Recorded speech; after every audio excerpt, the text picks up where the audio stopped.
السلام علیکم، میں آپ کی ہوسٹ مسکان۔ آپ دیکھ رہے ہیں سوچ مسکراہٹ سے رپورٹ کر رہے ہیں صدیق گراؤنڈ میونسپل کارپوریشن گڈا میں تاریخ گڈا فرون کے مرکزی دفتر میں انجینئرز، افسران اور اراکین کونسل سے ملاقات کی، جس میں جاری ترقیاتی منصوبوں کے حوالے سے تفصیلی گفتگو ہوئی۔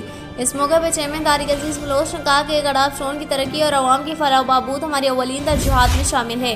تمام جاری ترقیاتی اسکیموں کی میں خود نگرانی کر رہا ہوں تاکہ شفافیت اور معیار کو یقینی بنایا جا سکے۔ چیئرمین نے مزید کہا کہ عوام کے ٹیکس کا پیسہ عوامی سہولتوں پر خرچ ہونا چاہیے اور کسی بھی قسم کی کوتاہی یا سست روی برداشت نہیں کی جائے گی۔ متعلقہ افسران کو سختی سے ہدایت دی کہ منصوبوں کی بروقت تکمیل کے لیے اپنی ذمہ داریوں کو پوری سنجیدگی اور دیانتداری سے نبھائیں۔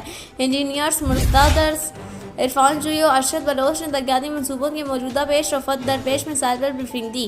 چیئرمین کا کہنا تھا کہ چیئرمین کی رہنمائی اور تعاون کی ترقیاتی کام تیزی سے مکمل ہو رہے ہیں اور گڈا فرون کی تعمیر اور ترقی میں بھرپور کردار ادا کرنے کے لیے پرعزم ہیں۔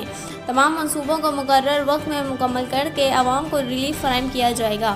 اس موقع پر کونسل ممبران محمد رفیق چوکھی اور دانش پرفت نے کہا کہ چیئرمین طارق عزیز بلوچ کی قیادت میں گڈا فرون ایک مثبت تبدیلی کی طرف گامزن ہے۔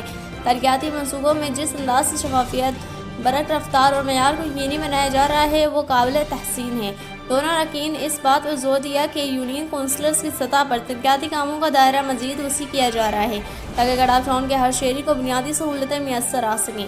انہوں نے چیئرمین اور افسران کے تعاون پر شکریہ ادا کیا۔ اس موقع پر میونسپل کمشنر احمد یار، ڈائریکٹر پراپرٹی سہیل یار خان، ڈائریکٹر سوشل ویلفیئر جلال حنیف، ڈائریکٹر انفارمیشن رضوان صابر، ڈائریکٹر واٹر ریسورس مینجمنٹ جمیل میمن، پی ایس چیئرمین لاجور نبی اور دیگر بھی موجود تھے۔